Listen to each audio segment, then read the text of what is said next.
Hey guys, welcome to Politically Provoked, an interactive podcast where we host debates, panels, and interviews. If this is your first time joining us, don't forget to hit that subscribe button as well as the notification bell to keep up to date with all our future debates and panels. So I am your host, Brittany, and this is my co-host, Todd. How are you? Doing great, Britt. How are you tonight? I'm doing good. All right, so yeah, we have a very exciting interview for you guys tonight. Normally when we have our interviews, it's to basically get people's positions on issues across the board so we can match them up with other debaters.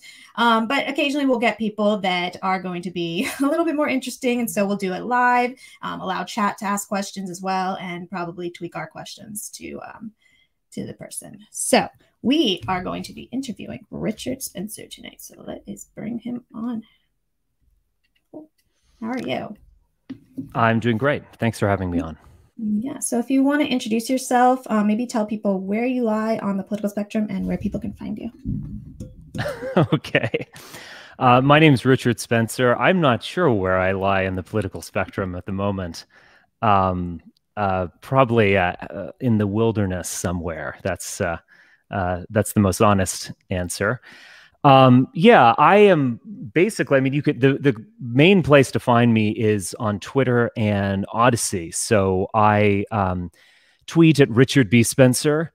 And if you look up Radix, or probably my name as well, on Odyssey, which is a great new platform, that is my exclusive home. I think that's probably what would be of most interest to your viewers. And if you want to dive deeper, I work on a lot of book projects. So yeah, but I think getting some podcasts and tweets would be the best starting point.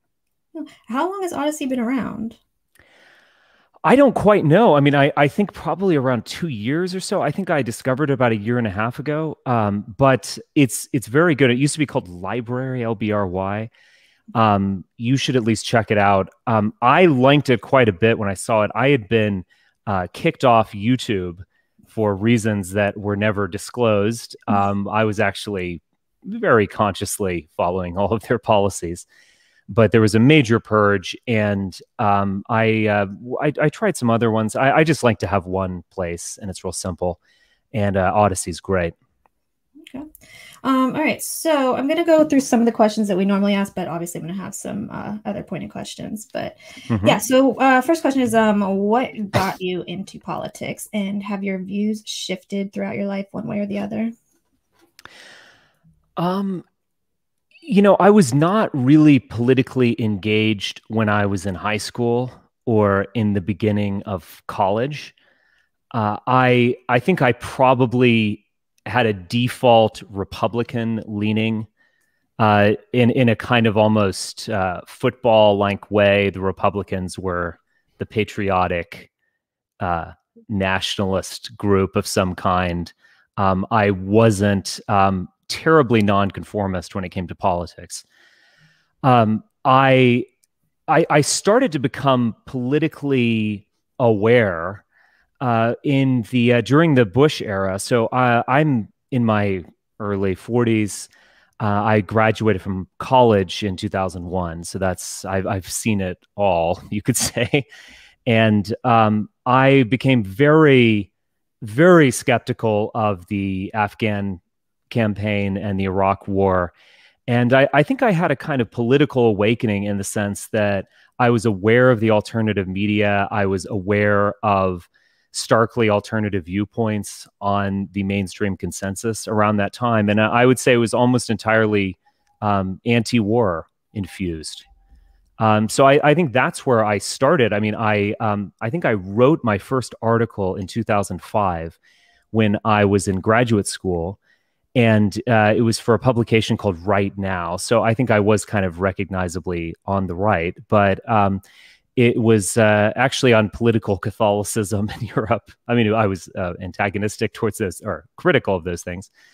But yeah, I think I've always been on the alternative sphere. I've never agreed with the mainstream consensus. I've always thought that they were illegitimate, and I've always been kind of a bit of a dissident when it came to just mainstream stuff. I've opposed the wars. I've never been excited about political candidates, with the exception of Donald Trump 4 years ago, and then I quickly fell out in love fell out of love with him. So yeah, that's who I am. I would say the things that inspire me more. I mean, what's created my outlook has really been reading of philosophy and literature and so on, and that has inflected how I look at the world to just a tremendous degree. And yeah, I've certainly been influenced in the way that I think by the alternative media, but it's really about digging deeper. So yeah, you mentioned that you're an ardent supporter of Trump back in 2016, and then you mentioned that you voted for Biden. So I think that kind of threw everybody through a loop. What caused you to stop supporting Trump and support Biden? Well, I think that I agreed with Jeb Bush's characterization of Donald Trump, that he was the chaos candidate.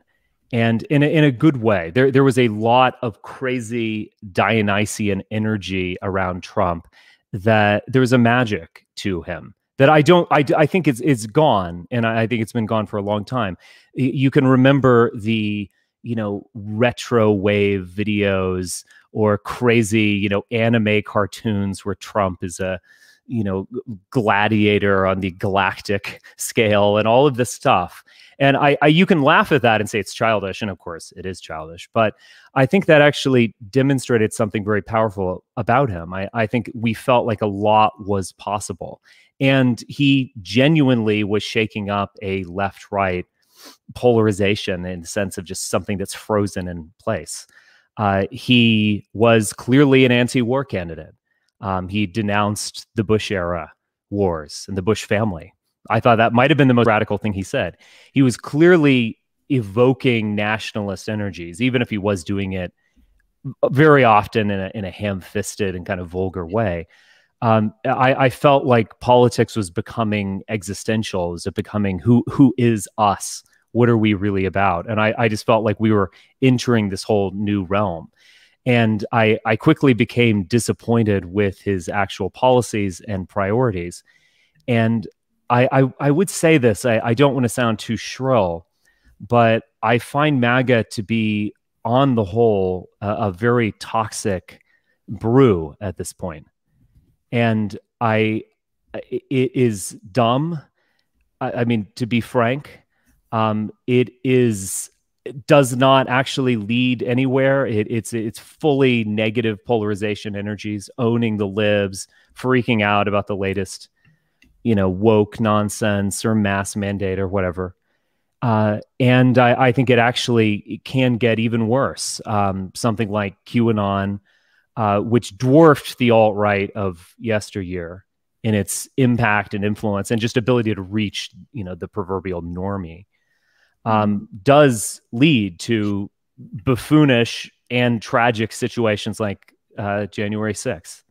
So, yes, I'm very out of love with MAGA, but I still have a certain kind of nostalgia for those kind of crazy days. I want to hear an 80s synth wave backing track to like Trump and, flying through the sky, with like kind of gaudy eagles behind him, and he's like shooting lasers out of his eyes. I do have a little bit of nostalgia for those good old days, but sometimes you have to give up childish things, don't you? So you mentioned January 6th. What were your thoughts on what happened on January 6th compared to what happened during the summer because of George Floyd? Yeah. Oh, I mean, it's an interesting comparison. I mean, I think that we can even go back further. I was attacked in broad daylight on January 20th, 2017 by Antifa. I had never really taken Antifa seriously before then. I was attacked in broad daylight. An event like Charlottesville, which from 2017, which I would defend on a very basic level. That was a permitted rally. It was a bold just coming together of the then movement, and being there in physical space and being bold. But that clearly was an expression that things were getting out of hand, and that it was politics in a new key. I can remember growing up or being a young man in the 90s, and we would often look back at the 60s, and it was kind of like a foreign era. that kind of stuff doesn't happen anymore. You don't go out to the streets you don't protest anything. What is there to protest? That might have been a rather insular view, but I think it was largely true. It seemed like things had been solved. And after Trump entered the scene, politics just got on a new key where physical violence re-entered politics. And certainly examples of it before then, but it was rare. And now it seems to be somewhat like the norm. The BLM riots are crazy. I mean, I would refer you to an essay written by Edward Dutton, who's a friend and colleague of mine. I think he just about nailed it. So we can look at the violence of BLM and just say it's lawlessness, thugs. Yeah, okay, I get it. But I think there was a deeply religious component to it, as much as there was a religious component to January 6th. And yes, the establishment media, the liberal media, they are hypocritical. They are going to excuse looting if it's associated with BLM, and they are going to exaggerate and overreact to someone entering the Capitol wearing bison garb. I get it. But I think both of them were kind of an expression of the fact that I think we've all lost our minds in some way. And I think both were kind of replacement religions or even kind of further expressions of Christianity on some level. I think that might be provocative to some, but it's interesting to look not just at the actual looting or lawlessness, which I think most people can condemn, but the BLM rallies that weren't lawless. And there was foot washing, there was swaying and holding up in hands, there was repentance, genuine, I think, repentance. It was and there was flagellation of certain kinds as well. The white guilt stuff. There was one moment in which a woman covered herself in feces as a way of debasing herself and humiliating herself. A white person did that? It was actually an Asian woman. I was surprised it wasn't a white person. We're so nuts. But what I'm saying is that it was a kind of Christianity in a godless world. And I think you could see a lot of that in QAnon as well. There was again, that was January 6th was the most buffoonish thing I've ever seen in my life. I mean, Juan Perón was crying when people were calling that a coup d'etat. I mean, it was not going to achieve anything. That is not a coup d'etat. I know what a coup d'etat is. But nevertheless, there were people who would genuinely and openly and boldly declare that this is a revolution. And this is the storm that was promised to them. And in fact, we are going to defeat Satanists. And many people, more than we would like to admit, genuinely believe that. So I think it's wrong to understand either of those phenomenon as not fundamentally religiously motivated. In fact, kind of religious inherently. Do you think January 6th would have happened if Trump hadn't had that rally? No, I don't think. I think he clearly incited a buffoonish insurrection. To be frank, however you want to deal with that is it. Again, I don't want to overestimate this and say that we were moments away from the Fourth Reich or something. That's rather absurd. But it was a genuine attempt to change the government. I mean, I don't know what to say, and I do think that I don't know exactly what he thought exactly what was going on. I think he probably thought that they were going to create so much noise that the Republican senators were like, "Oh, this is Trump's party. I'm on your side, and we're not certifying the election." And I don't know where you go from there, of course, but I think he might have genuinely thought that. I don't think he literally wanted a just violent, thuggish takeover of the country, but I do think he wanted something. And again, it's hard to even say, like, what did they want January 6th? There's just so many levels there. I'm sure there were tons of people who were there just to be Trump fans or to protest or whatever. But you have to understand that full context. There were clearly people who thought what they were doing was revolutionary activity. Do you think that Biden won the election fairly? Yes, I do.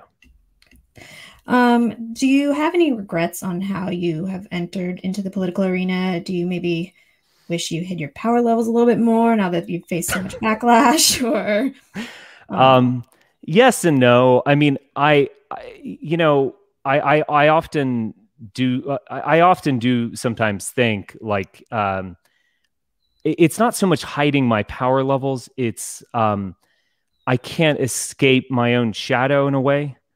And, you know, I think it's very difficult, if not impossible, for me to communicate to a lot of people whom I want to communicate with my ideas, which shouldn't be summed up by, you know, hail Trump, hail our people, hail victory, and Charlottesville or whatever. And I do find it difficult to kind of escape that shadow, even the shadow of Trump. And maybe it is impossible, in fact, and that can be very frustrating. But in terms of being radical in the best sense of the word, that is communicating something, uncovering a root and communicating to it. That's what the word radical means. It's radix, root.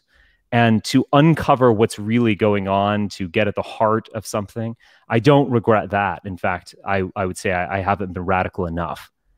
But in terms of escaping the kind of meme or of getting punched or of whatever salacious, you know, anti-Spencer thing there is out there, sometimes I can't escape my own shadow. And yeah, maybe I'm to blame for that. I certainly jumped on the wave, but it's kind of frustrating. It can be very discouraging. You know, it's like I'm trying to communicate something different now, and I actually am capable of reflection and introspection. And why are you treating me like it's November 2016 endlessly? Right. When did things kind of shift for you a bit? Was it after Charlottesville? Because you do seem to evoke a pretty strong reaction from both lefties and righties, and I understand the left wing, but all of a sudden the right wing seems to be pretty angry at you. So I don't know if you know what caused that. Well, I think that's good. I want to get out of the left-right paradigm, but yeah, I mean, I would say that I was around for some time. I mean, I have no doubt that many people in the conservative movement who are well placed knew who I am for some time, and I got me and my ideas got no hearing with them. They would at most denounce, at worst kind of ignore in a way. There was just not any kind of serious engagement. And there were certainly probably far leftists who were well aware of me. I don't think liberals were aware of me. But there are far leftists who are aware and, you know, oh, he's evil or what have you. And I think a lot of 2016, you know, and beyond it was a kind of just forcing your way into the mainstream. You know, we're coming in here whether you like it or not, and we'll come in whatever door is accessible. We're just getting into the mainstream conversation. And yeah, what was the question again? I kind of went off on a little bit there. If any of your views have shifted since Charlottesville, did that? Was it Charlottesville that did it? No, I don't think it was Charlotte. I forgot that question. I don't think it was Charlottesville that did it. I think the right hated me long before Charlottesville. I've always kind of bucked their shibboleth. I think particularly the right, they have a shibboleth. And what that means is it comes from the Bible. It's basically you pronounce a word this way and you're good, you're part of the tribes of Israel, or you pronounce it the other way, you're a Philistine and we're going to slaughter you. You pronounce that word, shibboleth. And I think with the right, you know, when I was first getting into this, I mean, being anti-war, that was a shibboleth. There's no anti-war discussion going on. And it came in with Trump very late, long after everyone had given up. There was no, the abortion question, I don't think is really discussed in a serious manner. They have and I could go on. Certainly the racial question or the Christian question or a lot of things, the Israel question. There are all these questions that I was on the other side of the conservative movement, and those were all shibboleths. And so I was never allowed in the, and I think there was that chaotic Dionysian energy of 2016 when things just kind of seemed to open up and things change. I think if anything, we've kind of gone back. I think we've kind of settled back into that polarization again. All right. What are your thoughts on Nick Fuentes and his movement and the Groypers versus maybe the alt-right or white nationalists? Well, I think that the Groypers are best understood as a continuation of the alt-right from 2016. It's kind of if 2016 never died. Now, all of, the early alt-right, I was the figurehead and, icon. With the Groypers, I'm almost the opposite. I'm now kind of the devil.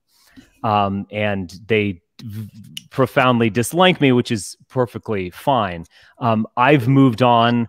I think they kind of need a bit of a scapegoat, but in terms of the people themselves and what they're talking about, they're just kind of going back to an earlier version of Trumpian populism. But to give them credit, I do think that that's where the energy was.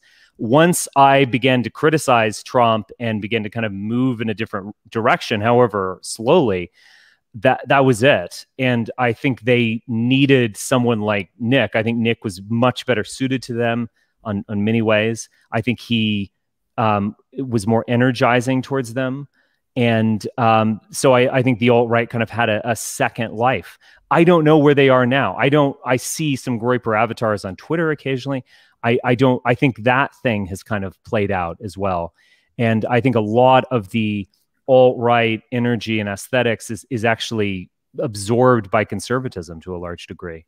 So I think all of these things have played out. And the question, I guess, for me is, you can jump on waves, you can get drowned by waves, you can avoid waves, you can do different strategies, but the main thing is, are you going to survive 10 years from now? Are you going to have something to communicate to people 10 years from now? And I certainly hope that I will. Speaking of that, what do you think America looks like 10 years from now? Well, I would say this. I think we are headed for a very serious collapse at some point. Now, it's difficult and indeed impossible to just put a date on it. And you can get in trouble by predicting that, the stock market's going to crash and Bitcoin's going to 1 million next Tuesday, and you look like an idiot. It might be in 10 years, it might be tomorrow, it might be in 50 years. But I do think there's a large trajectory towards the end of this. And even in my own lifetime, when you look back on, say, kind of 9/11 patriotism, it does feel like a different country. And it's hard to imagine those kinds of things taking place right now. I think the broader empire is clearly in decline, and I think it's lost a great deal of legitimacy. That is the global empire. It's just objectively shrinking.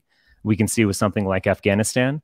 I think the Americans' soft power, if you want to call it that, its ability to convey legitimacy abroad, I think that is very much under stress. The country itself seems rather ungovernable. I don't know how exactly this is going to play out. I do think it will play out with a certain type of religious revival. But how exactly that's going to take shape, I think we have kind of glimpses of where that's going. But how that's going to take shape, I can't say. I think a lot of, say, white nationalists or the dissident right or whatever, I think they get a little bit off when they just make a demographics as destiny argument.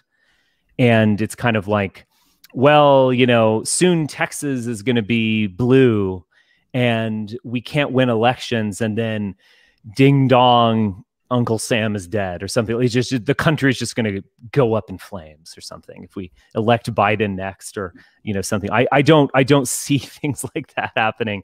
And I think the demographic situation is actually a little more ambiguous. We have seriously declining birth rates across all classes.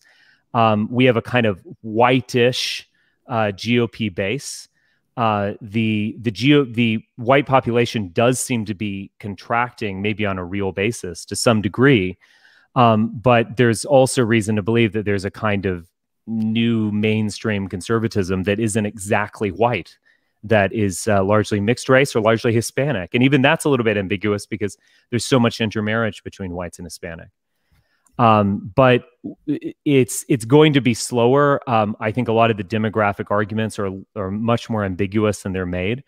I think there's going to be a massive polarization within whites, where you have the growth of this kind of populist Trumpian lib-owning GOP, but at the same time you have this just hemorrhaging of whites, of suburban professionals in particular, going to the Democratic Party. And I think it's clear that the Democratic Party, just in terms of voting and so on, has become whiter, actually, with Joe Biden. So I think these things are actually more ambiguous than a lot of people make them. But yeah, it's going to be a slow decline. There's going to be a revival of some new otherworldly religion as this goes to pot, much like there is in all these other collapses. I do certainly...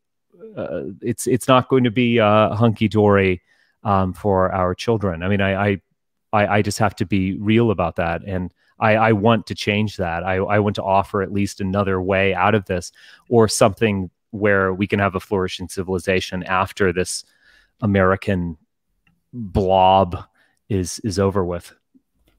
What do you think the number one threat facing America is?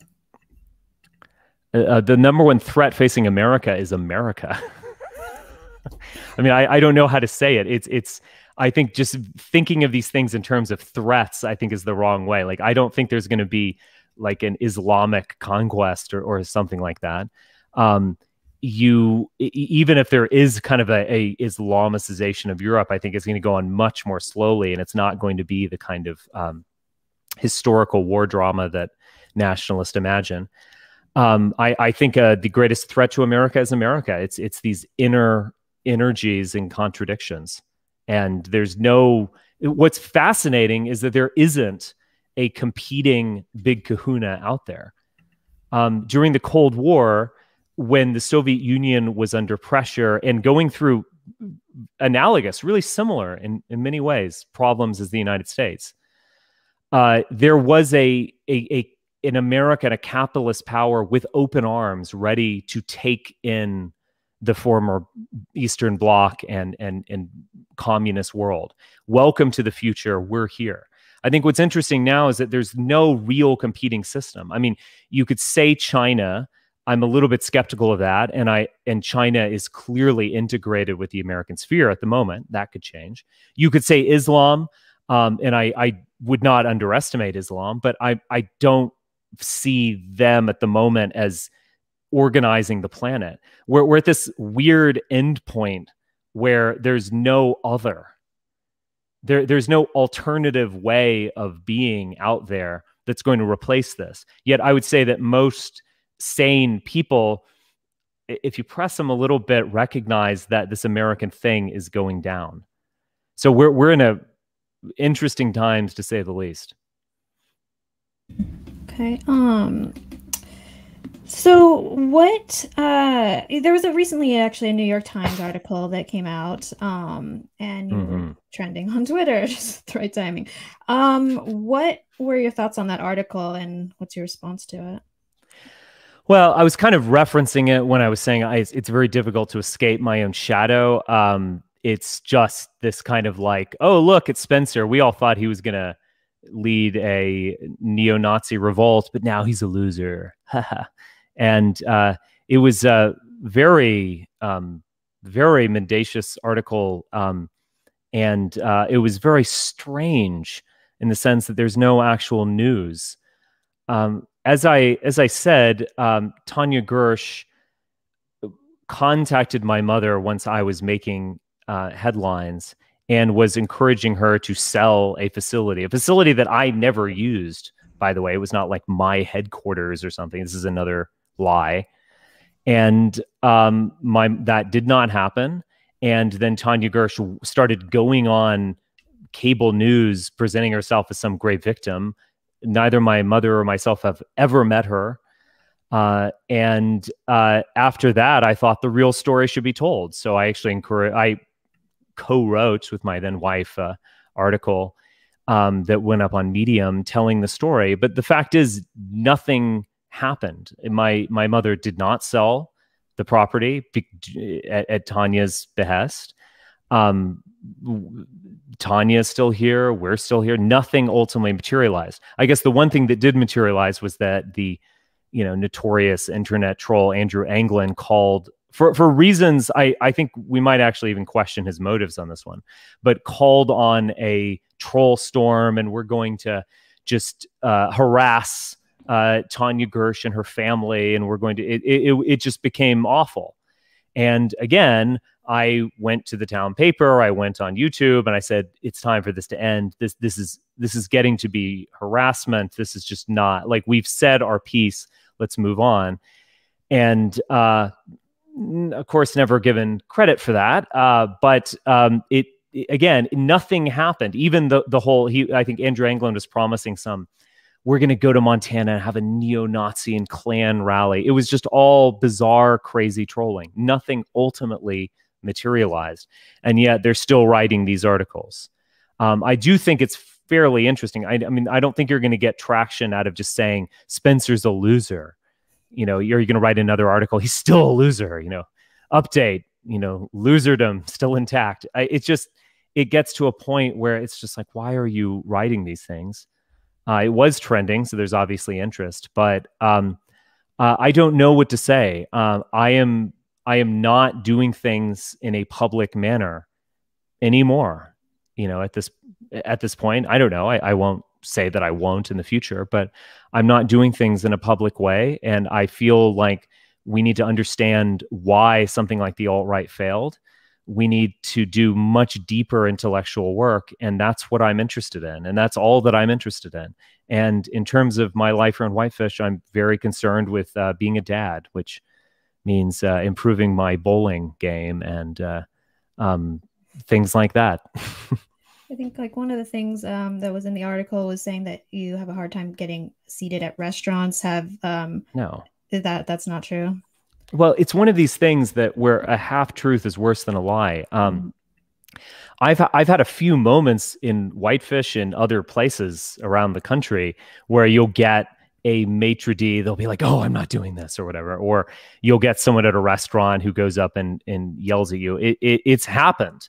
It's probably happened, I don't know, half a dozen times in the last 5 or 6 years. It seems to happen it's just not an issue. Right? What? That seems to be a case that we hear about a lot with people on the right, public figures on the right, where restaurants don't want to serve them.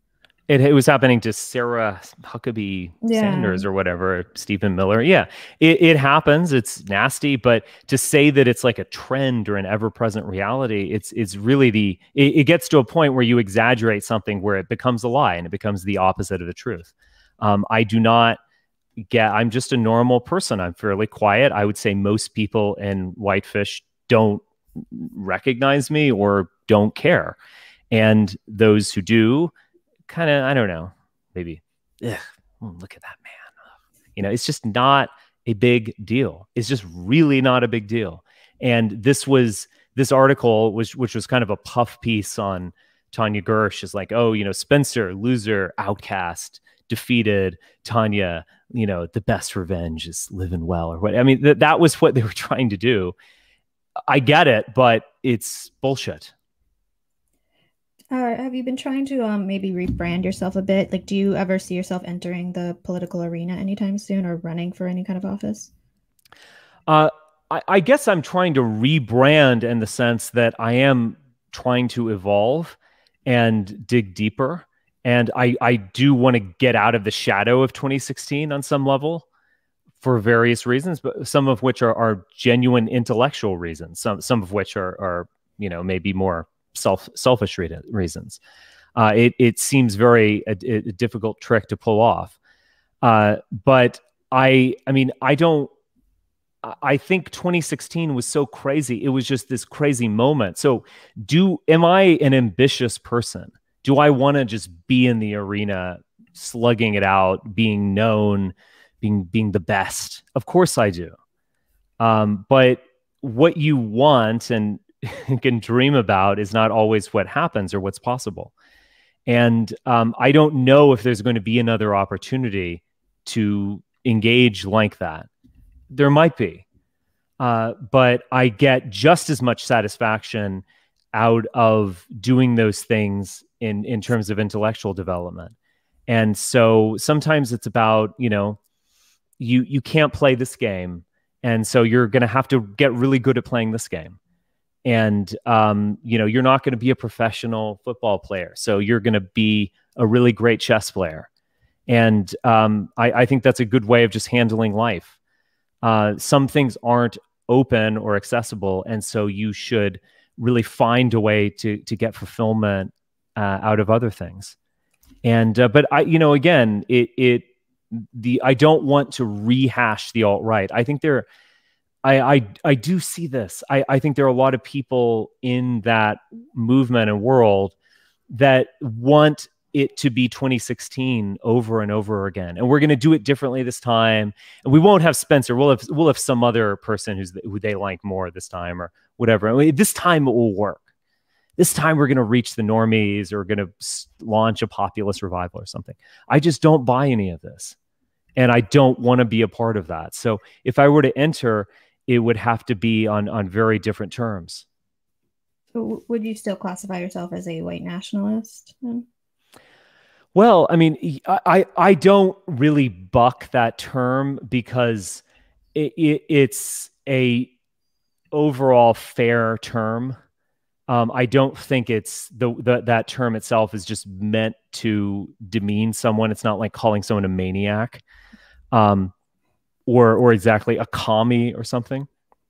But I've never really liked that term. I preferred identitarian for a while. I don't quite know if anything I would call myself an Apollonian, but although that would be that would be exceedingly esoteric at the moment.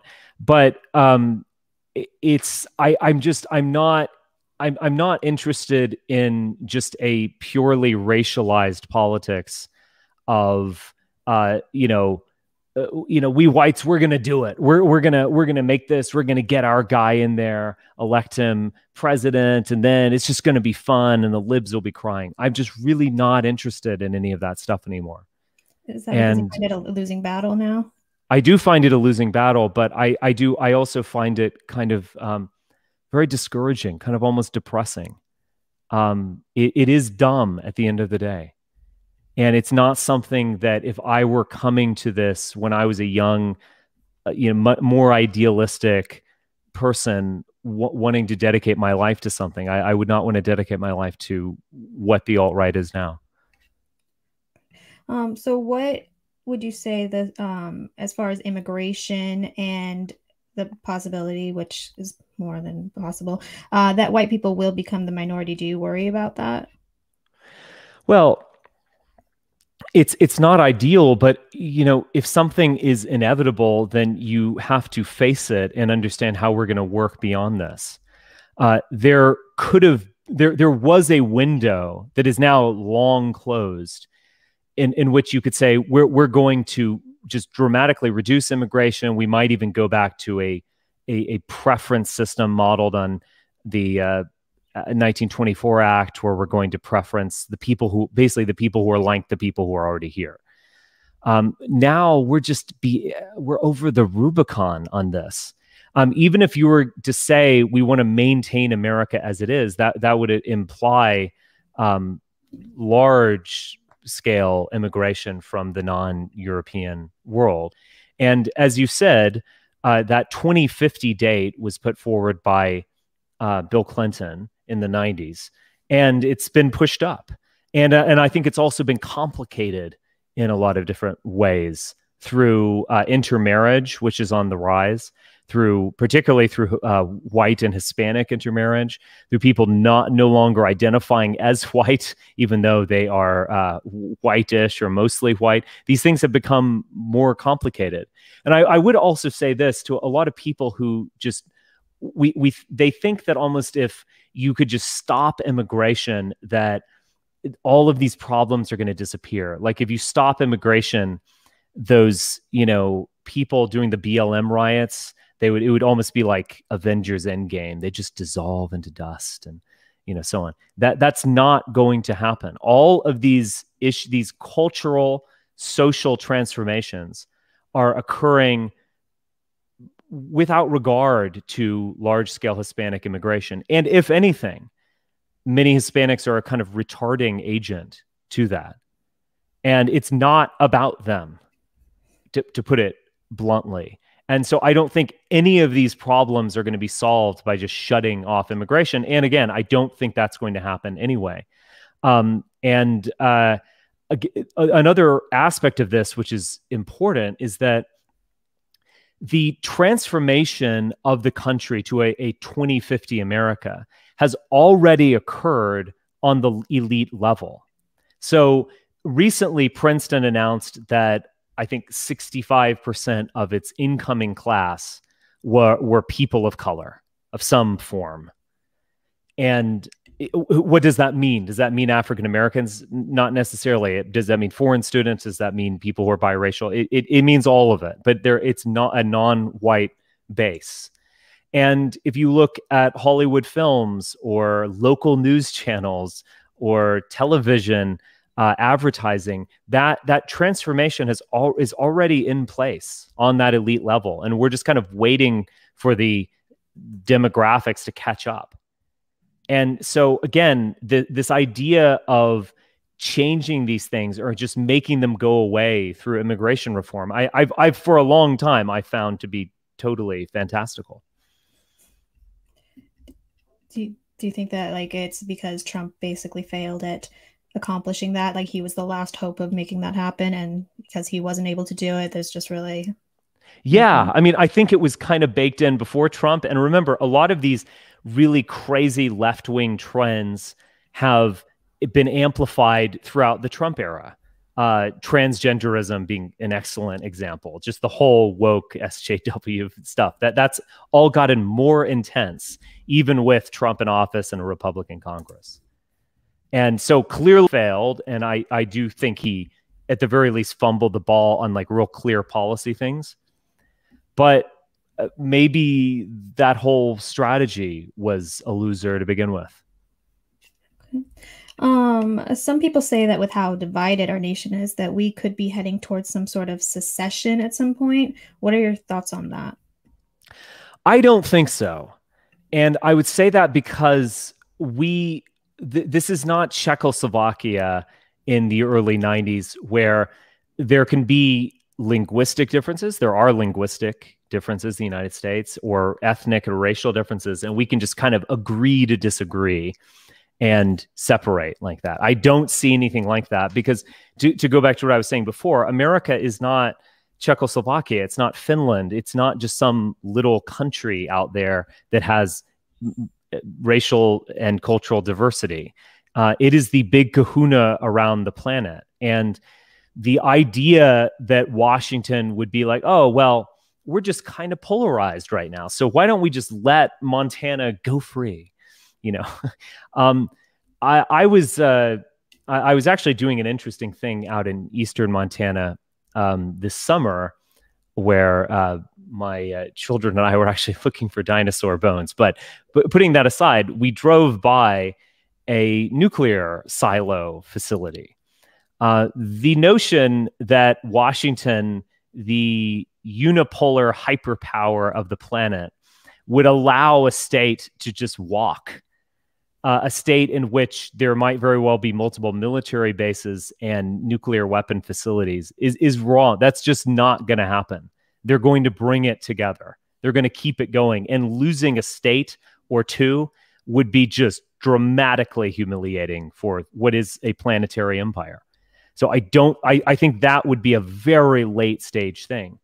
I would also add this in real quick, and I maybe will not go into it too much because it's actually quite deep. It's interesting how we all agree that we're hyperpolarized and everyone hates each other and it's left and right and red and blue, etc. But isn't it interesting that on some philosophical level, all of these Americans agree? Like they all agree that racism is bad. I mean, just to use a obvious example on some level, we all agree that that's the worst thing you could ever be. And anyone who seems racist needs to be pushed out of polite society. There's a kind of epistemological unity to Americans. There is a kind of American thing, an egalitarian quality and a kind of universalistic individualism quality. We're all just human beings. And maybe the left is like, well, we're not quite all just human beings yet. We haven't thoroughly gone through critical race theory, so we're not there yet, but we're almost there. And, Francis Fukuyama noticed this about criticisms of his end of history concept. No one really criticized the end goal of a universal, homogeneous, democratic, liberal order. They just said, we're not quite there yet. And I think there actually is a kind of unity to the American public.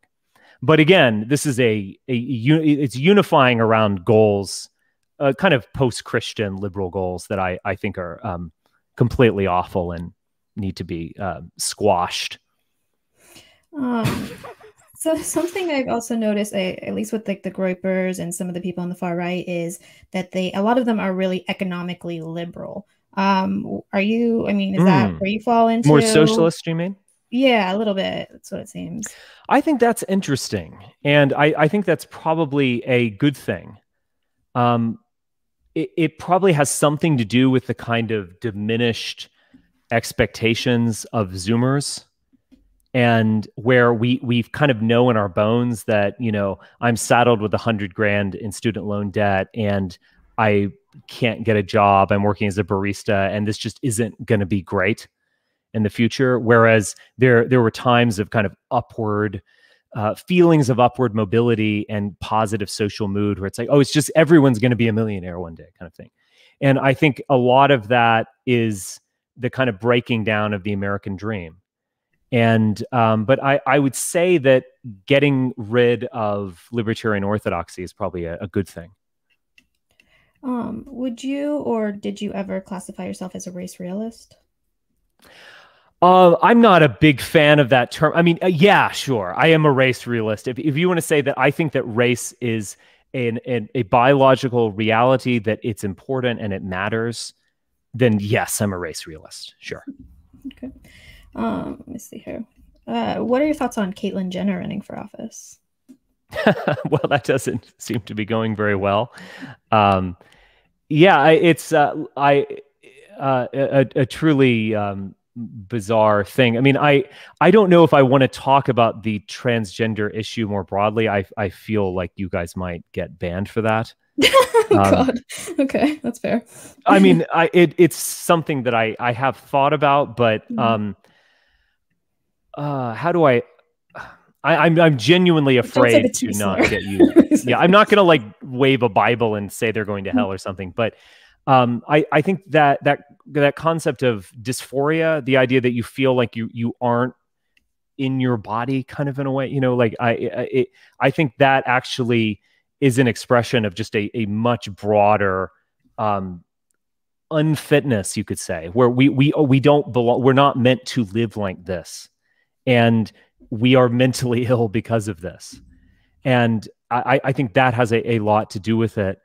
I think there's also, just to put my Ed Dutton impersonation here, I think that there is a lot of mutational load out there due to the end of child mortality. I mean, you could say that we're all a little too comfortable, and we have a lot of people who have high levels of mutation and are going to, a lot of that is going to manifest in mental illness. Would you say the same thing about homosexuals? I would say largely the same things, but I do think it's a different issue. And I think male homosexuals are much as that is a different phenomenon than female lesbianism.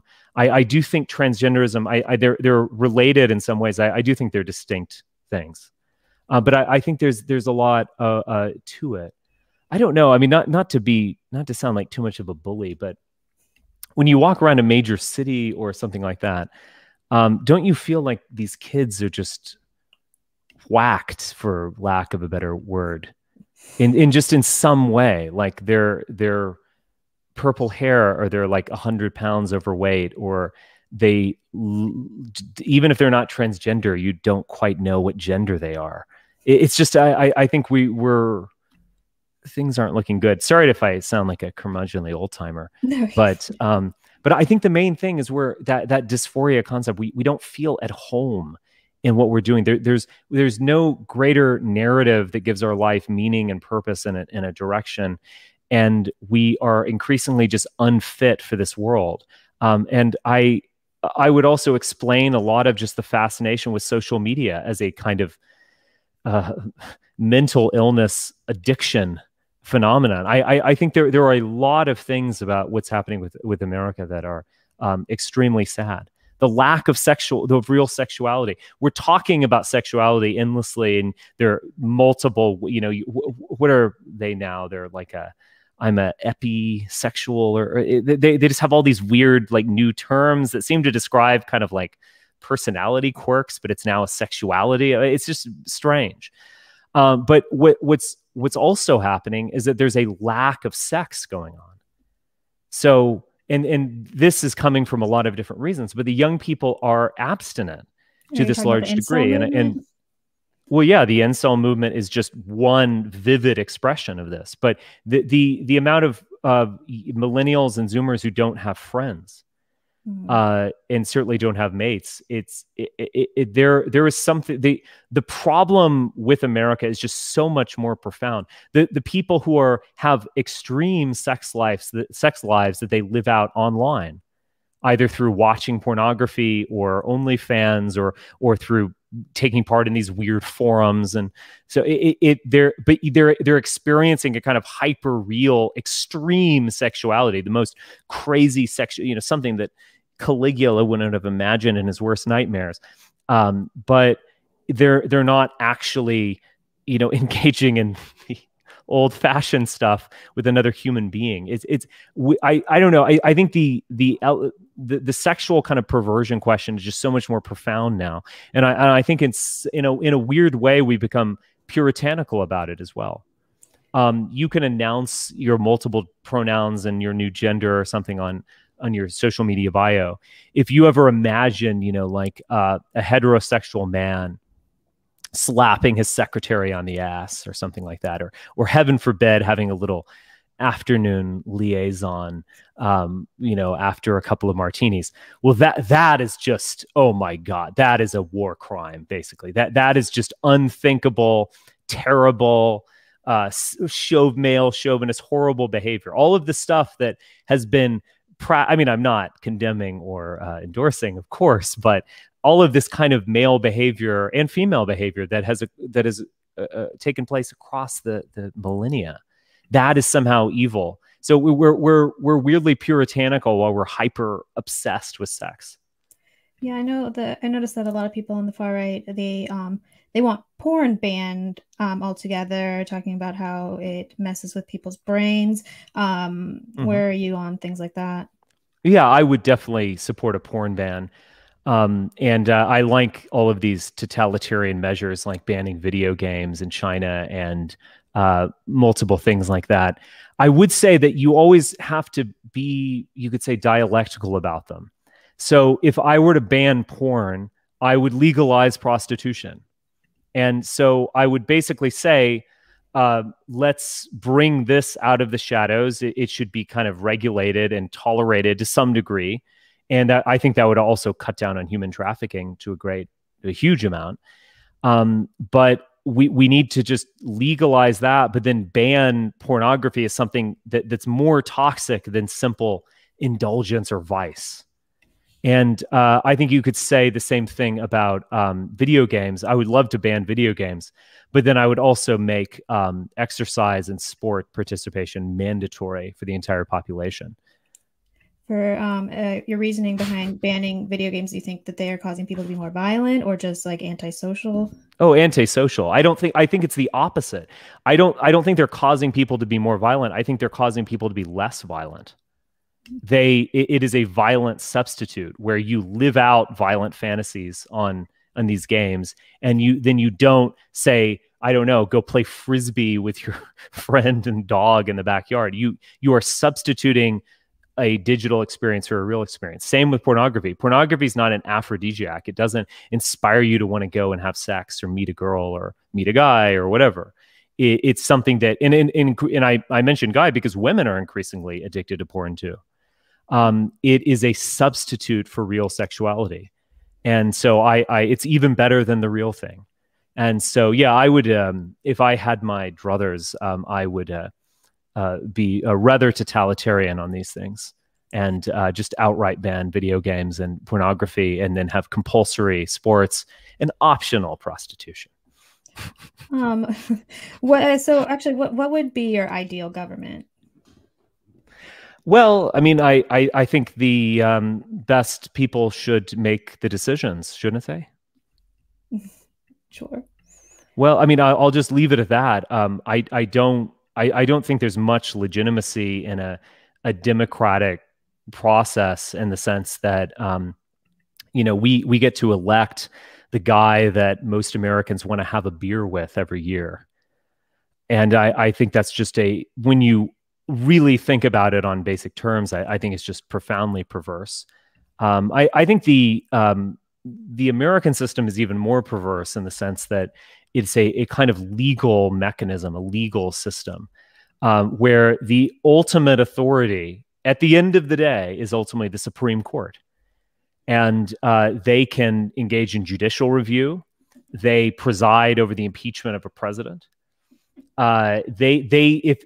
It's a divided government, of course, but I think if one, and maybe this wasn't even with the Supreme Court power wasn't even quite intended at the Constitutional Convention, but nevertheless, we have this legal mechanism where judges are the ultimate authority, and their authority derives not from themselves but from interpreting this text. It's for lack of a better word, extremely Jewish. It is a kind of priest class that is interpreting a sacred scroll. I just think it's a complete perversion from the very beginning of the way that an Aryan would create a government. So yeah, I would, if in an ideal world and so on, I would certainly push for very different types of political systems. So, I mean, speaking of Jewish, and I don't know if there's a way to do this with, because chat's been spamming JQ the whole time. I don't know if there's a way to do it without getting us banned, but I don't know if that, are you? I was not being anti-Semitic when I said it's extremely Jewish. I know, but they were. Yeah, I was saying that there is a historical precedent for I could say Judaic or so on, but yes, it's I think we should move toward a different system. I think in all systems, there's always going to be a kind of bronze, silver, and gold aspect to it. And so the real question is really who's on top. But what I mean by that, I'm evoking Plato most directly, but you could even say a kind of tripartite Aryan social system of basically those who work, those who pray, and those who fight. Plato imagined this a little bit differently. There is a kind of philosophical core, the golden souls, who are determining what will be a best order. They're the silver soul people, or kind of auxiliaries, like the military, the FBI, the corporate America, whatever. That are kind of keeping this thing together and kind of following gold. And then there are bronze people who work. And all of those things are actually, each one is equally important in a way. You can't have one without the other. It works together. So the real question is who's on top, who is who is putting forth that golden message, that yolk in the egg. And I think that's what you have to try to access, and that's what you have to change in order to have a new type of regime.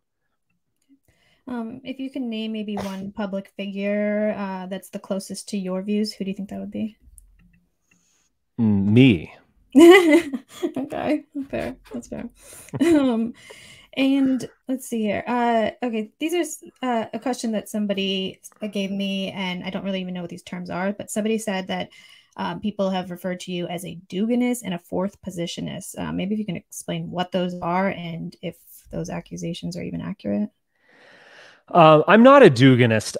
There's a man named Alexander Dugin who is Russian, and I think he's kind of exaggerated his, or people exaggerate his influence on Putin or Putin's love of him. But anyway, he has some good books like The Fourth Political Theory. I actually worked on publishing a book. My now ex-wife actually translated it on Heidegger by Dugin. And he's a philosopher and madman and all of those things.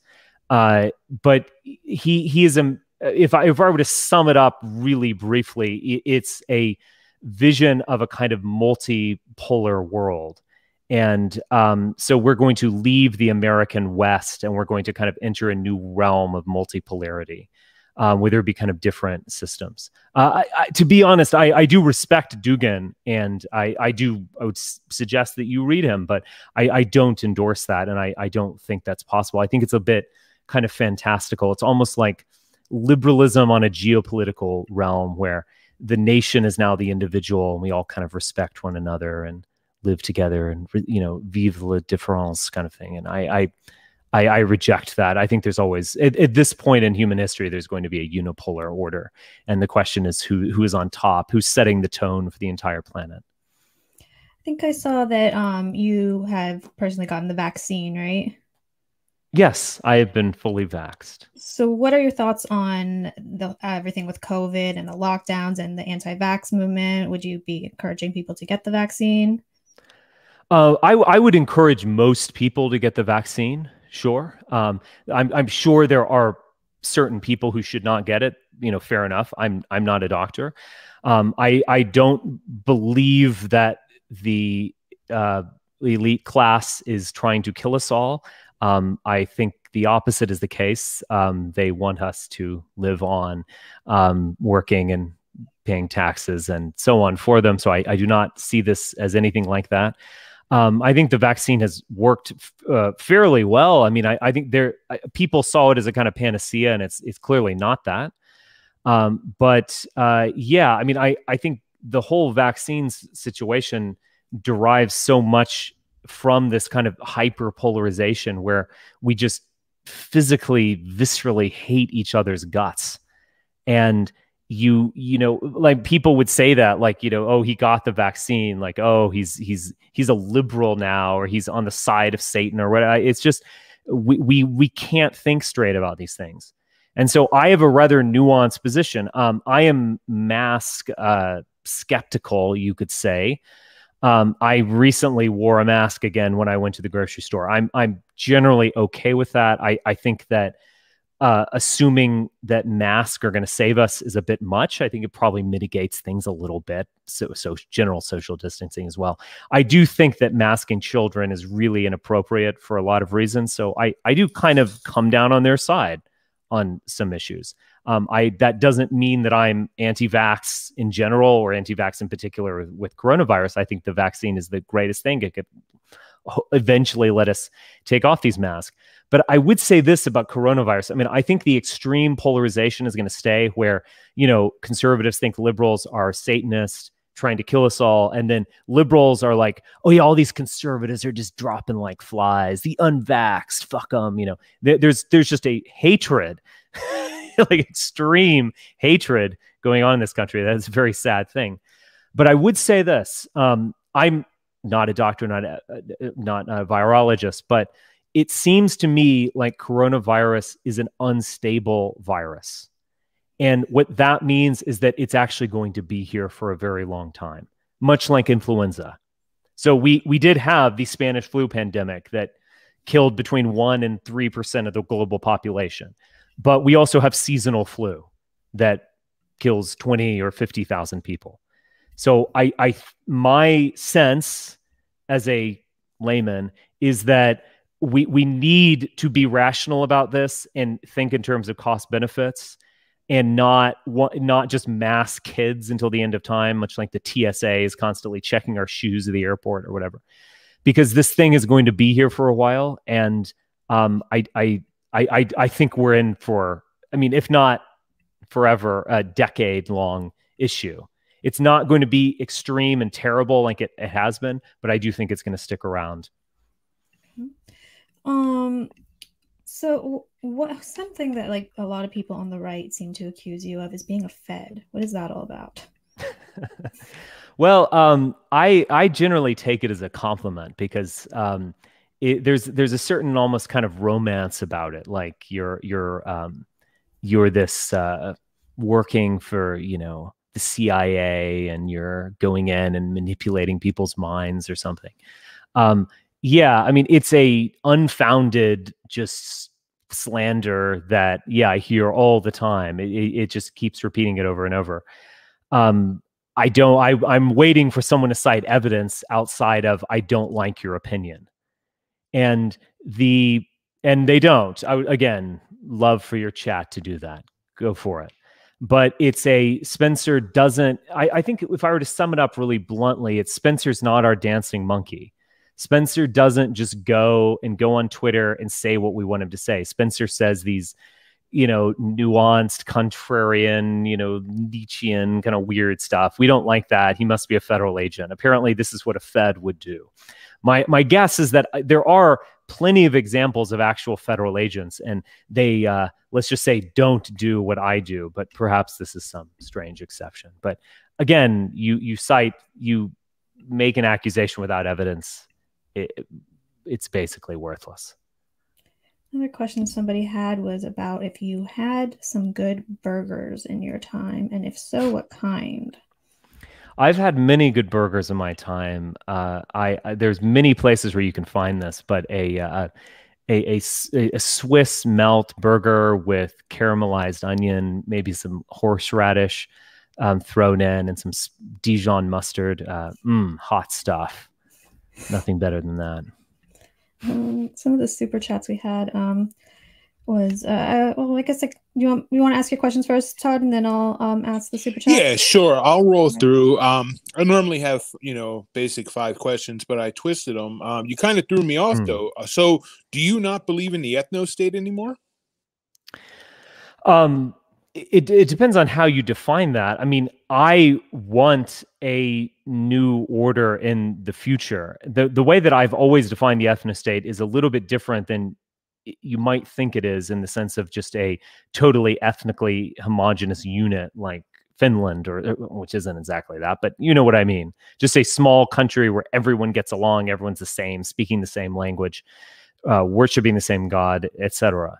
My vision has always been a more imperial in motive and impulse. I think we need to recognize the world that we are in, and there is going to be one planetary system that is going to set the tone for everyone. And when I hear a lot of nationalist talk, they do seem to they seem to imagine a kind of liberalism on the state of the nation. And so, liberalism is, if we were to define it in a sentence, it's kind of based on an individual in which everyone is treated as the same, at least under the law. And they want that on a geopolitical scale, in the sense of like, you'll have your little nationalism and we'll have our little nationalism, and we won't fight and we'll get along. You don't come in here, we don't go in there, blah, blah, blah. I just find this utterly naive and in fact rather hokey. One of our deepest impulses as Aryans is to move beyond ourselves, to found states, and to be frank, to conquer. And again, in the world that we are in right now that is so deeply interconnected. There is going to be one kahuna that sets the tone for everyone. And we need to recognize that reality. If we're just a little petty little nation state, all that means is that we're a pawn in someone else's game. And that's not who we are.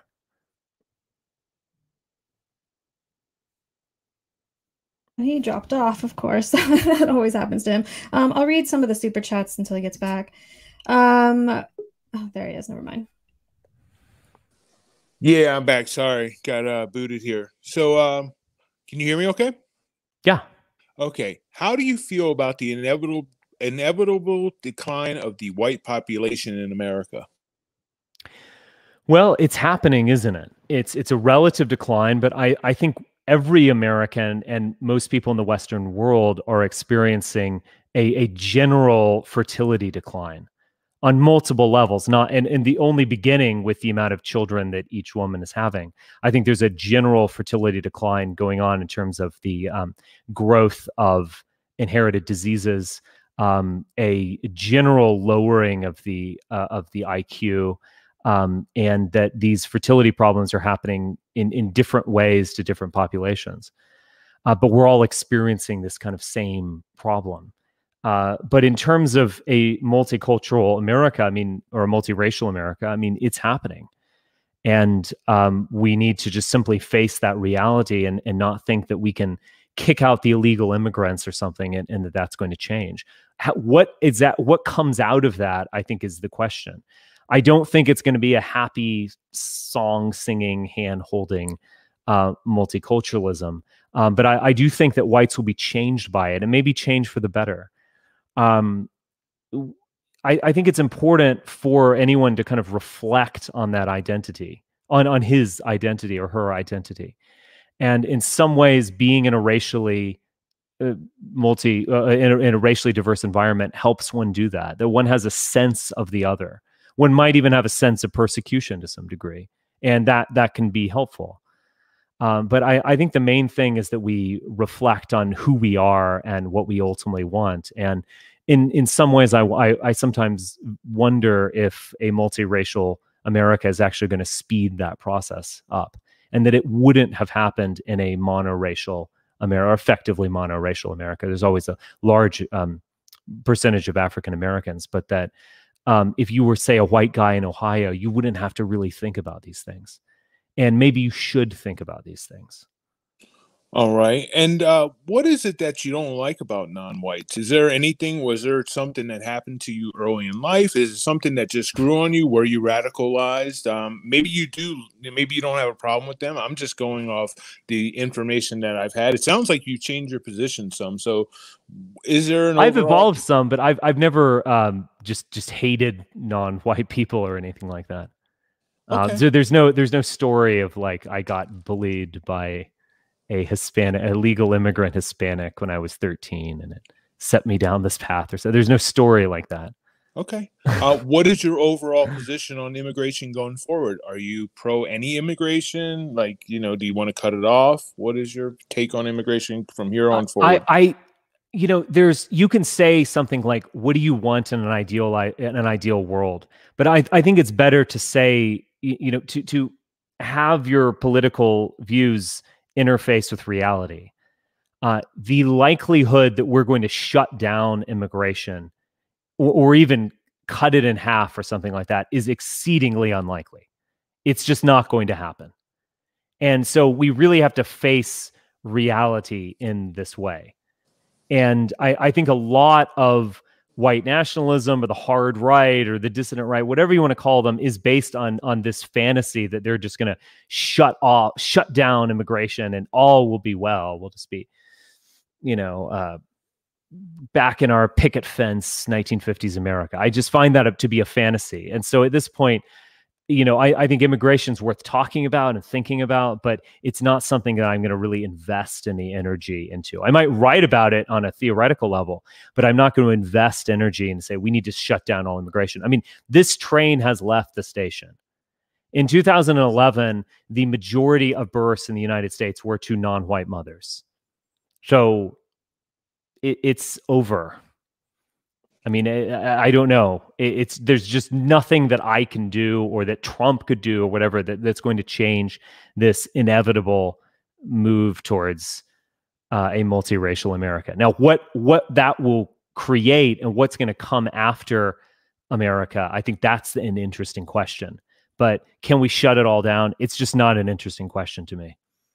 Gotcha. So your boss, Director Wray, has said that white supremacy is the nation's #1 threat. Law enforcement and counterterrorism agencies will inevitably start targeting family members and neighbors to identify these so-called white supremacists, which will cause more radicalization. In your view, do these white supremacists act out violently purely out of an individual hate, or do they view themselves as carrying out a strategy of a larger social or ideological movement? I think that there is a tremendous amount of mental illness and general unhappiness in the world right now, and that we will have more phenomena, whether it be a BLM, looting riot or January 6th type buffoonish insurrection, or I hate to say this, things like school shootings or shootings of a massage parlor. Sorry, my dog didn't like your question.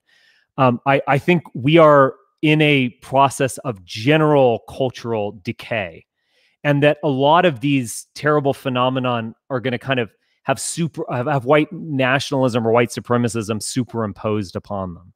But I don't think they're coming from this. I think they're coming from other sources. But look, you can look at statements by the FBI or whatever and say, oh, it's going to be a witch hunt. They're going to arrest us all. That remains to be seen. I guess they might arrest me first. But but what's really happening? They are at least addressing a real issue that they are aware of, and that is cultural degeneration and social degeneration, and even the degeneration of the populace itself, in the sense that we're a bunch of drug-addled idiots. And they're going to kind of superimpose, when someone shoots up a Asian massage parlor, they're going to superimpose white supremacy onto that. I think that's wrong. It's the wrong way of thinking about it. But they are at least addressing a real issue, but an issue that they can't possibly solve, and especially through law enforcement. All right, and now I'm going to move into my regular questions. I think I know most of the answers. You favor nationalism? Yeah. You favor nationalism over globalism, correct? Absolutely incorrect. I favor globalism over nationalism. I am a globalist. You are a globalist. Okay. I shouldn't have any preconceived notions. No. Number 2, free speech and hate speech. What's your opinion on those two issues? I could talk about this for an hour. Is hate speech free speech? I mean, according to the Constitution and many different Supreme Court decisions, hate speech is free speech. In fact, you can be extremely vulgar in what you say, and that is constitutionally protected. Now, there are, of course, limits about incitement, etc. But hate speech is free speech in our constitutional system. For me to talk about the whole free speech issue, I mean, I would just say this. I mean, if you believe that there is such a thing as a good book, then you do inherently believe that there's such a thing as a bad book. And so I'm really not a free speech, personally speaking, I am not a free speech absolutist by any stretch. I think in any kind of sane political order, there is going to be censorship, that the media system is going to have to channel a society in a certain direction. And I would just say that as an honest individual. Now, of course, we live in this constitutional system, and free speech is protected. Gotcha. What's your position on guns? Since you're riding with Biden now, are you pro-guns, anti-guns? Would you support an assault weapons ban or any type of new gun control laws?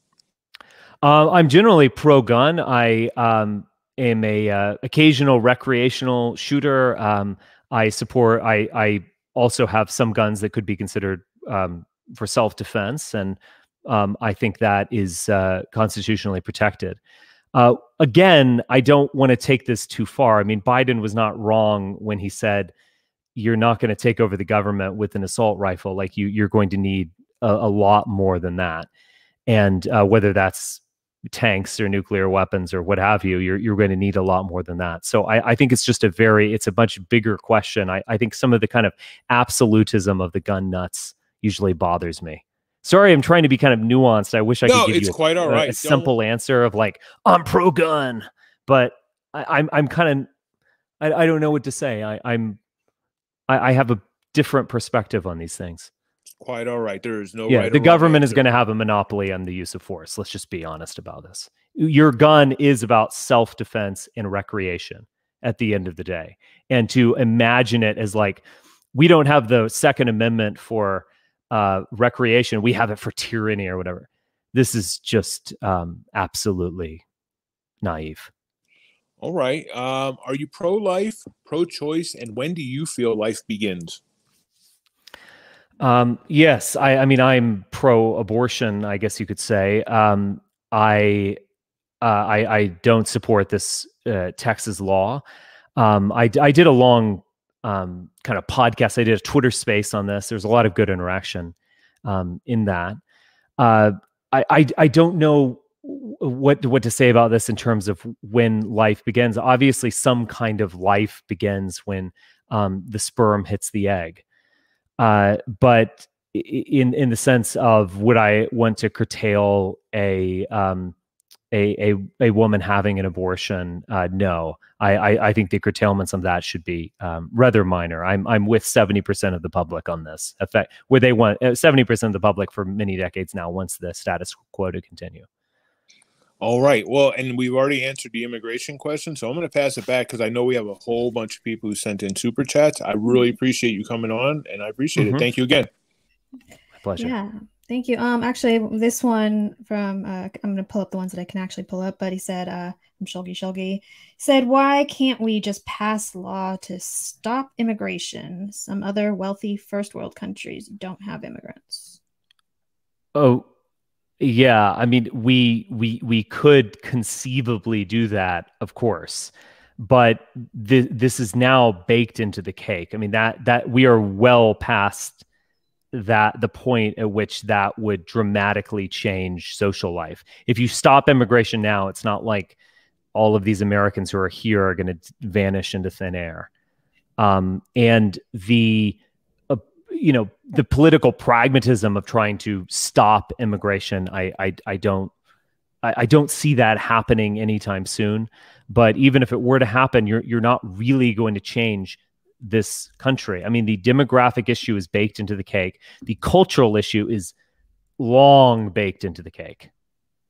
And you're just not going to solve those issues by reforming immigration. From Neon Nor said, what do you think about the Michelle Goldberg article, "We Can Replace Them"? I think I saw that headline at one point. I don't quite remember what exactly she wrote. I don't know quite the argument. I did see that headline. I don't want to assume what she was arguing. Obviously, very provocative. Is she talking about just replacing Republicans or something? I don't quite know. I'm guessing it probably has something with Jews and replacing people. The Jews will replace whites. Well, that's probably not going to work. But I've seen that headline. She's being provocative. I don't quite know what she's arguing. From Zoltan said, "Richard, would you describe your political views beyond the left-right as third position, like in the old interview you did, talking about nationalism with a streak of socialism?" I think that's fair. I am not a small nationalist. I don't want to break up even existing European countries into small little ethno-states where there would be a Wales and an Ireland and so on. I support the European Union root concept. I want there to be bigger orders that are fortresses effectively in many ways and that can project power on a global scale. But yes, I do think that, to go back to it, like nationalism with a dash of socialism, I think that's fair. I think if we go back to 2016 and we imagine the kind of possibilities that Trump represented. He was the anti-war candidate vis-a-vis Hillary Clinton. He was the populist, almost like liberal candidate vis-a-vis all other Republicans. He represented just something fundamentally different. I mean, there was a kind of chance at realignment, or at least like policy or mental realignment, where we're going to start thinking about things differently. I think a lot of that has fallen away, but I do see that as kind of something with a great deal of potential and hope in it. From the John, he said, how would Richard describe what it means to be white? 1 second. I just need to, this is an important thing. Yeah. Person called. I'll call in 5, or I'll say 10 or 15. Yeah, we're about to wrap. We don't know how many super. What does it mean to be white? Yeah.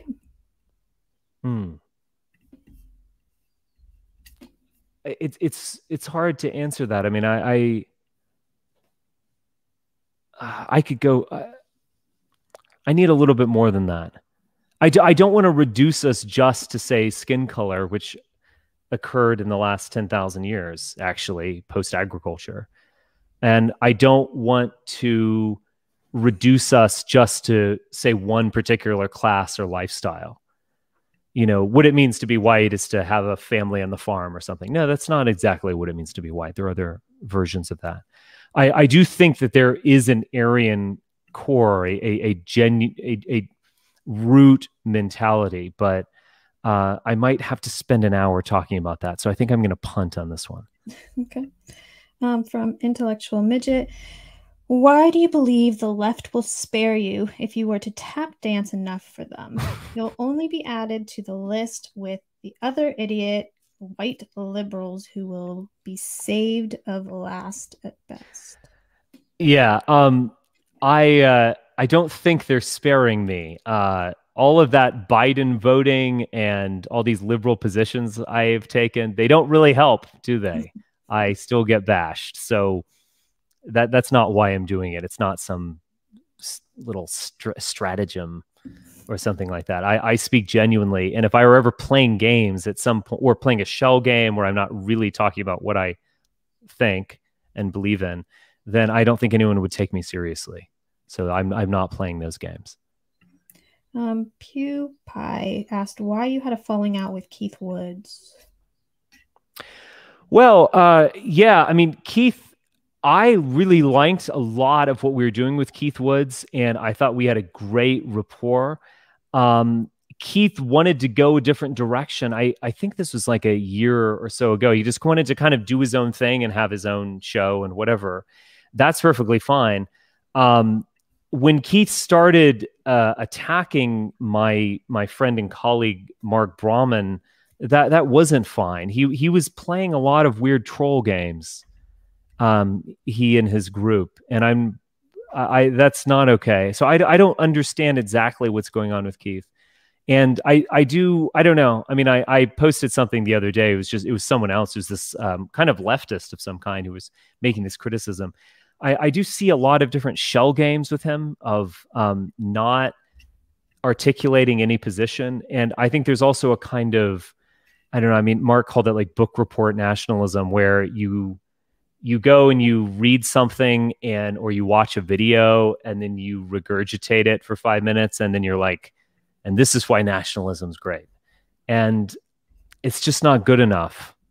I mean, we're all rehashing old ideas on some level, but you have to integrate these into a general perspective and criticize them. So I don't know.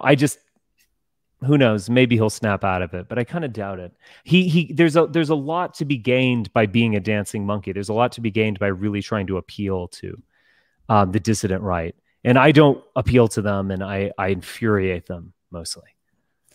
Well, Fire Rises said, would you debate Nick Fuentes on whether the America First movement is the alt-right 2.0? I guess I would.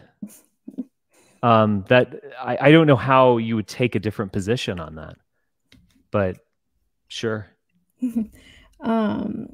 from the Nationalist said, a lot of people say you're pro-Israel and that you believe in recolonizing the Middle East. How true is this? Would you support anti-immigration, pro-white, non-white ethno-nats? There's a lot in that question.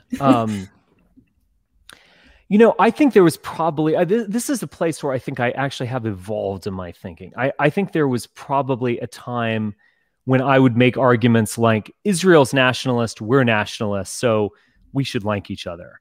And there's no problem with Israel. I have a much different view of that at this point, but I would not say that I'm pro-Israel. I'm highly critical of Zionism.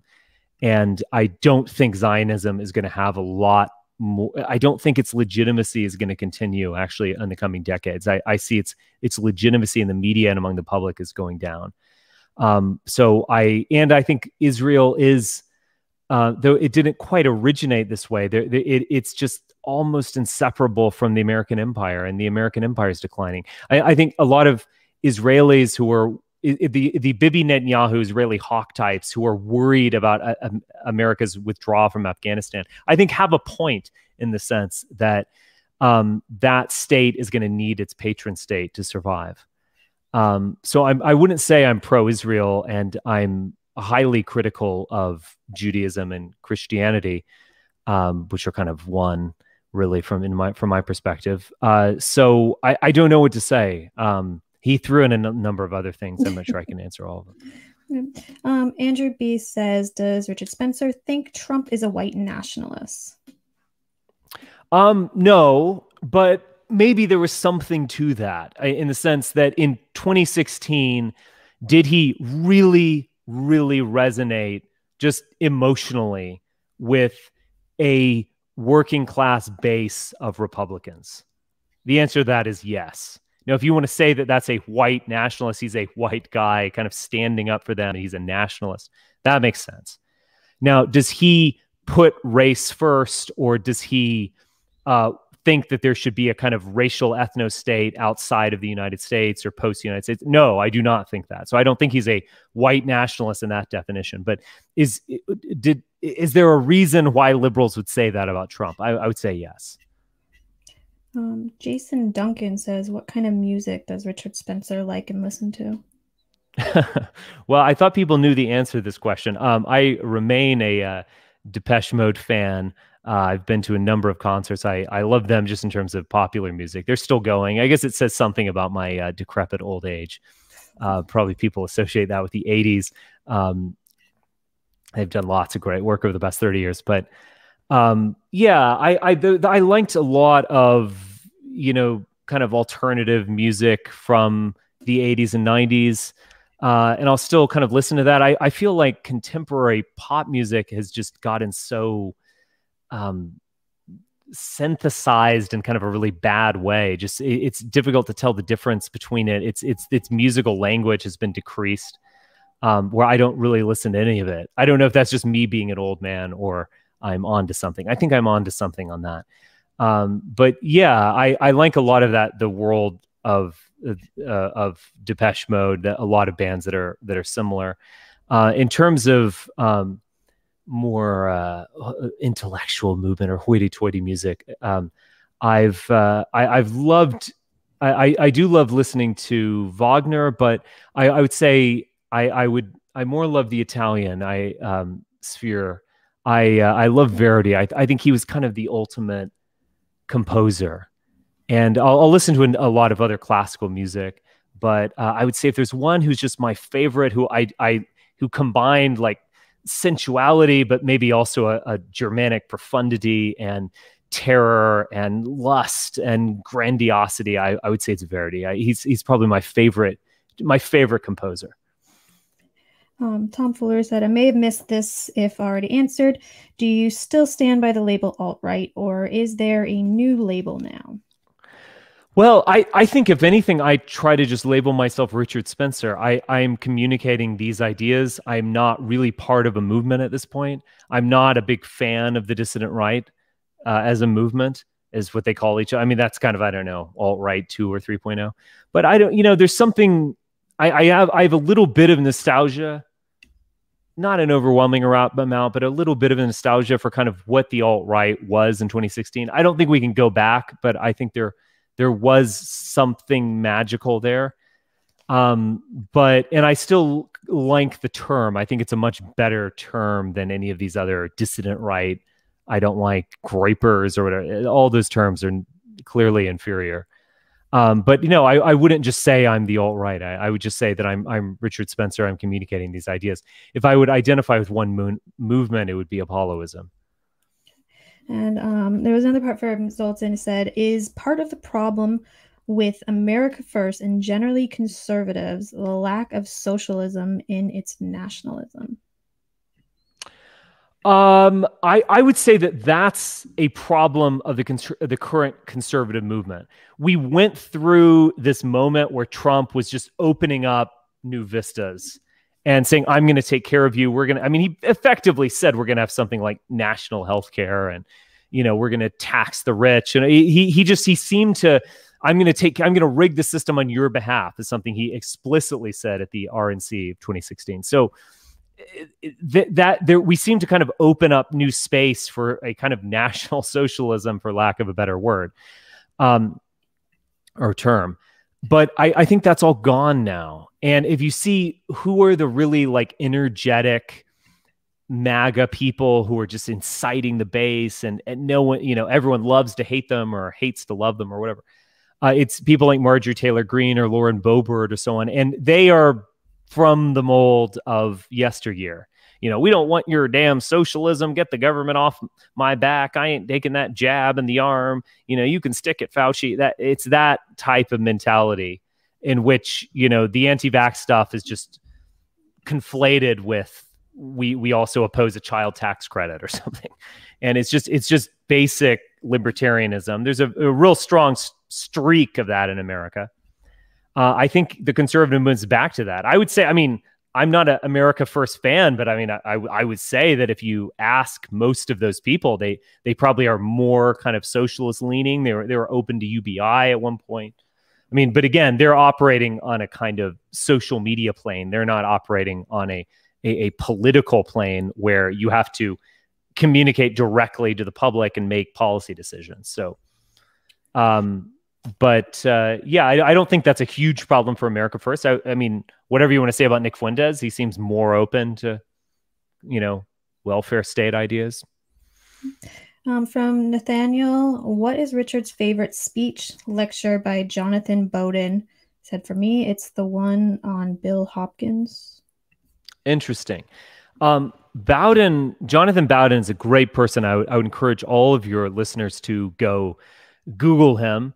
And I actually have a series of interviews that I did with him. They're conversations, is a better way of putting them, that are still up online. And they were actually just done right before he died.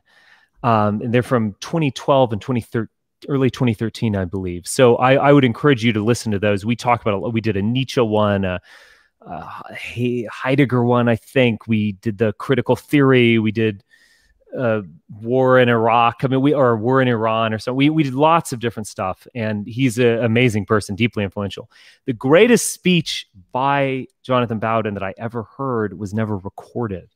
And I was actually at a private gathering in which he performed, and I think he was at just the top of his powers. I can just remember him entering the room and walking up to the podium and saying, "I will not need a microphone." And the muse touched him. He absolutely unprepared, extemporaneous speech, and he just brought the house down. It was incredible. And I don't think that's just the fondness of memory or whatever. It was an incredible thing, and it still influenced me to this day. I still use a lot of metaphors from that speech, like a black cloud hanging over the white race, and so someone like that. He was just a tremendous person, and in terms of just like totally unashamed, we are the villain, we are the baddies. Actually, we're imperialist. We are the conquerors. Go out there and do it. It was just totally unashamed, almost like almost childish in a good way. It was just all of the guilt and, you know, morality that hangs on people, where we want to be good and fair and treat everyone nice. You know, all of that was just dispensed with. It was Nietzschean in the highest level. I loved it. Right. So from Tyler Durden, does Richard feel any guilt to or take any personal responsibility over Heather Heyer's death? No, I don't take personal responsibility for the death of Heather Heyer, because I was not involved at all in that situation. And in fact, if I could have done something to prevent it, I would have. This is a real difficult issue, and but the Heather Heyer's death came after the Charlottesville rally was scuttled, and it involved just an absolute chaotic situation that was allowed to take place in downtown.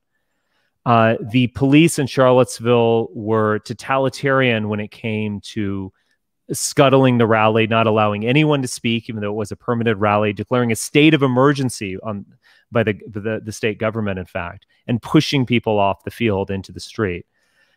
They were absent when it came to just keeping basic order downtown. And that's something at noon of that, or after, I don't know, 1, or you can look it up. I tweeted out, I said, everyone just needs to get out of downtown. There's a state of emergency called. You need to leave. That was well before the death of Heather Heyer. So it was a terrible situation. I wish it could have been avoided. This is neither here nor there. I mean, vis-a-vis someone's death, but it obviously was just a detrimental situation when it came to the broader alt-right movement. I mean, it was very detrimental in that way. But no, I do not feel personal responsibility. I do feel personal responsibility for many things. I do have many regrets in my life.